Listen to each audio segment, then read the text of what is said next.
24 ఏళ్ల నుంచి పక్షిలాగా తిరుక్కుంటూ నేను మొత్తం రాష్ట్రానికి చెప్తా ఉన్నా. ఇటు కృష్ణ కావచ్చు, అటు గోదావరి కావచ్చు, నీళ్లు లేకపోతే మనకు బతుకు లేదు. ఆ ఉన్న నీళ్లు కూడా సరిగా లేకపోతే బతుకులు వంగిపోయినాయి. ఇదే నల్గొండలో 1,50,000 మంది మునుగోడు, దేవరకొండ, ఇతర ప్రాంతాల బిడ్డలై ఫ్లోరైడ్తో నడుములు వంగిపోయినాయి. చివరికి ఈ జిల్లాలో ఉద్యమకారులందరూ కలిసి ఆ ఫ్లోరైడ్ ఎఫెక్ట్ అనే బిడ్డలను తీసుకుపోయి ప్రధానమంత్రి టేబుల్ మీద పండబెట్టి, అయ్యా మా బతికిదంటే కూడా ఎవడు పట్టించుకునే వాళ్ళు లేడు. ఆనాడు పార్టీలు లేవా, ఎమ్మెల్యేలు లేరా, మంత్రులు లేరా, ఎవడు పట్టించుకోలే. నల్లగొండలో బీఆర్ఎస్ ప్రభుత్వం వచ్చిన తర్వాత జీరో ఫ్లోరైడ్ నల్లగొండ ఫ్లోరైడ్ రహితంగా చేసిందే బీఆర్ఎస్ గవర్నమెంటు, బీఆర్ఎస్ పార్టీ. అక్కడ ప్రజలు నడితే చెప్తున్నారు. ఇలా ఇంతకుముందు మాకు కాళ్ళు గుంజుతుండే, పెద్ద ఇబ్బంది అవుతుండే, నడుములు గుంజుతుండే, భగీరథ నీళ్ళు వచ్చిన కాడి నుంచి ఆ బాధలు పోయినాయని చెప్తున్నారు. ఎవరిని అడిగినా కూడా చెప్తున్నారు. ఏనాడు ఏ నాయకుడు పట్టించుకోలే. ఇప్పుడు జరుగుతున్నది ఏంది? ఈ సభ పెట్టింది కొంతమంది సన్నాసులు తెలివిలేక వాళ్లకు వ్యతిరేకమని అనుకుంటున్నారు. నేను ఒక్కటే మాటలో జరగవలసింది చెప్తా. ఉవ్వెత్తున మనం ఉద్యమంలాగా ఎగిసి పడకపోతే, మనల్ని మనం కాపాడుకునే ప్రయత్నం చేయకపోతే ఎవ్వడు కూడా మన రక్షణకు రాడు. మీరు ఈ మాట రాసి పెట్టుకొని మీ గుండెలలో. ఎవడు రాడు. ఆనాడు ఫ్లోరైడ్ నాడు ఎవడు రాలే. ఓట్లున్నప్పుడు వస్తారు నంగనాసి కబుర్లు చెప్పి, కానీ తర్వాత ఎవడు రాడు. ఓటు గుద్దినం గడ్డకెక్కిందంటే మన ఈపుల గుద్ది మనని బొందలు నూకుతుండే తప్ప ఎవడు రాలే. ఇది జరిగిన చరిత్ర, ఇప్పుడు జరుగుతున్న చరిత్ర. దయచేసి మీరు గమనించాలి. ఇది ఆషామాషి కాదు. ఇది చిల్లర మల్లర రాజకీయ సభ కాదు. రాష్ట్ర ప్రభుత్వానికి కాదు, రాష్ట్ర నాయకులకు కాదు. ఇలా నీళ్లు వంచడానికి సిద్ధంగా ఉన్నటువంటి బ్రిజేష్ కుమార్ ట్రిబ్యునల్కు కానీ, కేంద్ర ప్రభుత్వానికి కానీ, కేంద్ర నీటిపారుదల మంత్రికి కానీ, మన నీళ్లు దొబ్బిపోదామనుకునే స్వార్థ శక్తులకు కానీ ఒక హెచ్చరిక ఈ నల్లగొండ చలో తెలగొండ నల్గొండ సభ. ఇది ఏ ఒక్కరికో ఒక వ్యక్తికో కొద్ది మంది గురించో పిటికడి మంది గురించో సభ కాదు. ఖమ్మం, నల్గొండ, మహబూబ్ నగర్, రంగారెడ్డి, హైదరాబాద్ ఈ 5 జిల్లాల ప్రజల యొక్క జీవన్మరణ సమస్య జరుగుతున్న చూసిన తర్వాత చాలా బాధపడ్డాం. మీ అందరి ఆశీస్సులతోని ఉద్యమాన్ని విజయం చేసినాం, రాష్ట్రం తెచ్చుకున్నాం. మీ అందరి దీవెనతోని 10 సంవత్సరాలు ఈ గడ్డను నేను పరిపాలన చేసిన.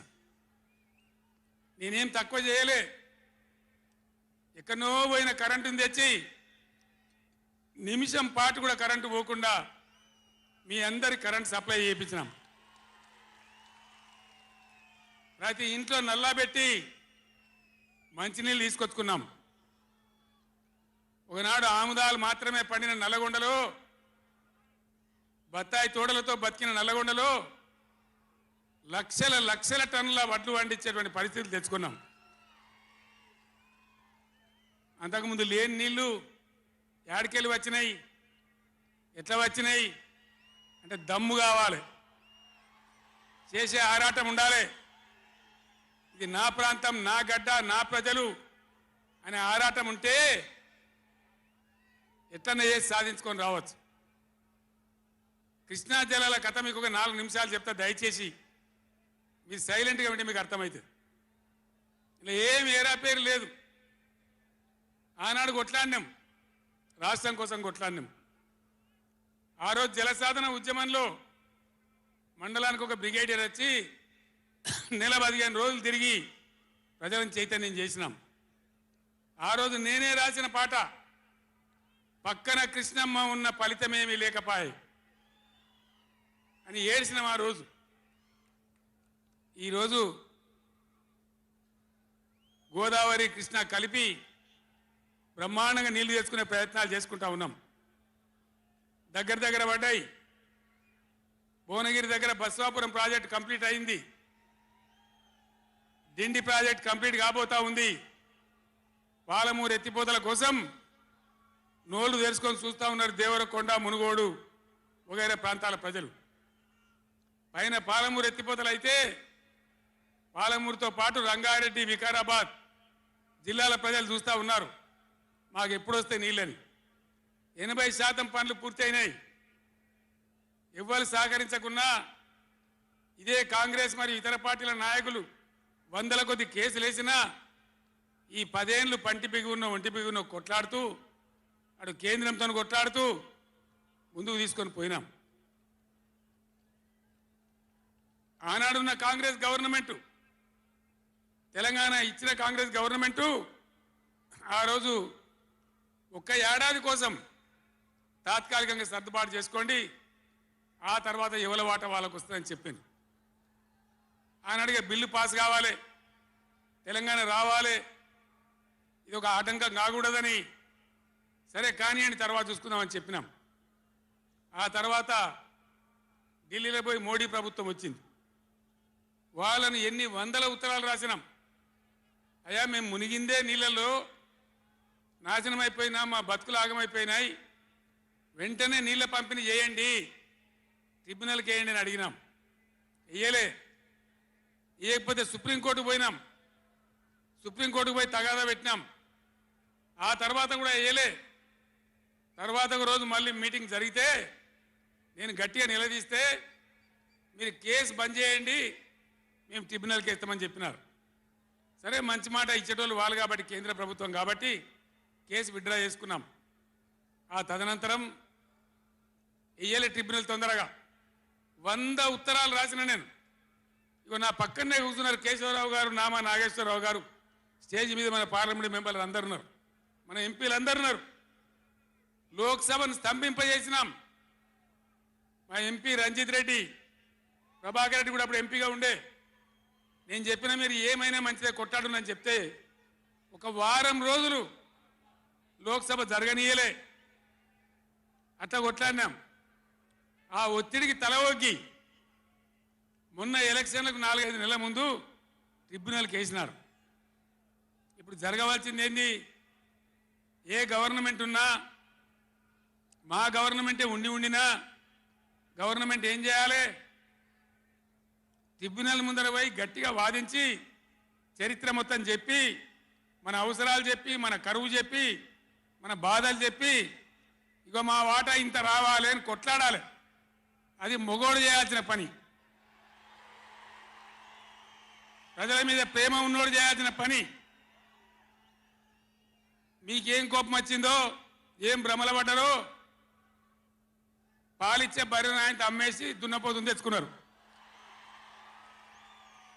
ఇక తర్వాత ఏం నడుతుందో 3వ నెల మీరు కళ్ళారా చూస్తున్నారు. చిన్న చిన్న విషయాలు పర్వాలేదు, కానీ మన జీవితాలనే దెబ్బకొట్టేటువంటి కృష్ణా జలాలు కేఆర్ఎంబి అంటే కృష్ణా రివర్ మేనేజ్మెంట్ బోర్డుకు భద్రపల్లాగబోయి అప్పచెప్పినారు ఈ గవర్నమెంట్. ఇదే జిల్లాలో ఉన్న మంత్రి ఉత్తమ్ కుమార్ రెడ్డి మొన్న మాట్లాడింది అసెంబ్లీలో, మీరు కూడా విన్నారు. ఉమ్మడి రాష్ట్రమే నయం ఉండినట్టు ఆయనకట. ఉమ్మడి రాష్ట్రమే మంచిగా ఉండే, ఇప్పుడు మంచిగా లేదట. మరి శ్రీకాంతాచారి ఎందుకు చచ్చిపోయింది? ఇదే జిల్లాలో పుట్టే బిడ్డ. ఎందుకు చచ్చిపోయిన ఉద్యమకారులు? అంత పెద్ద ఉద్యమం ఎందుకు జరిగింది? లక్షల మంది, కోట్ల మంది ఎందుకు పాల్గొన్నారు? ఇంత సోయి తప్పి మాట్లాడతారు మంత్రులు. గవర్నమెంట్ వస్తే ఏం చేయాలా? పోయిన భద్రపల్లెక సంతకం పెట్టిండ్రు, దాని మెమోరాండం దొరికింది. నీళ్ల మంత్రిగా పనిచేసిండు కాబట్టి, అనుభవం ఉంది కాబట్టి, నష్టం ఎంత వస్తుందో తెలుసు కాబట్టి వెంటనే హరీష్ రావు గర్జించిండు. గర్జిస్తే ఒక 4-5 రోజులు నాటకాలు ఆడిండు, అబద్ధాలు మాట్లాడిండు. నిలబెట్టి మన గట్టిగా అసెంబ్లీలో అడిగితే అసెంబ్లీ బడ్జెట్ జరుగుతుంది మీరు చూసిండ్రు. బడ్జెట్ జరుగుతుంటే ఏమవుతుంది? బడ్జెట్ అతి ముఖ్యమైన విషయం. ఎప్పుడు కూడా చరిత్రలో దాన్ని పక్కకు పెట్టి వేరే అంశాలు తీసుకోరు. కానీ అగమేఘాల మీద ఇది జరుగుతుంటే, ఆ రగడ జరుగుతుంటే, బిడ్డ మీ సంగతి బదాలను నిలబెడతా, మిమ్మలను ప్రజల ముందే తెలుసుకుంటాం అని నల్లగొండ, చెలో నల్లగొండ నేను పిలిపించిన. ఎందుకంటే నాకు చేతనైనా కాకపోయినా నా కట్టె కాలే వరకు తెలంగాణకు అన్యాయం జరిగితే చివరి శ్వాస దాకా కూడా పులిలాగా లేచి కొట్లాడతా తప్ప పిల్లిలాగా ఉండను. ఎట్టి పరిస్థితులలో 600 ఏ విషయంలో కూడా తెలంగాణకు అన్యాయం జరగనివ్వను. కొట్లాడదాం. చెలో నల్గొండ ఇయ్యంగానే పిక్క పిక్క సచ్చుడు ఇజ్జత్ మానం పోతుంది రాబాయి. కేసీఆర్ బొబ్బ పెడితే ఏం చేస్తామంటే ఏం చేస్తామని చేతులు విసుకొని కాళ్ళు విసుకొని అర్జెంటుగా బడ్జెట్ పక్కకు పెట్టి శాసనసభలో తీర్మానం పెట్టింది. ఆ తీర్మానం కూడా చక్కగా లేదు. వాళ్ళ తెలివి సల్లారా.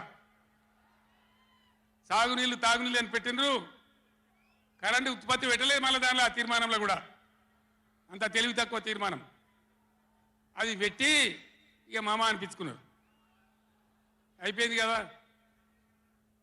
ఒక రైతుకు పంట పండిందట, వడ్ల రాసి అయింది.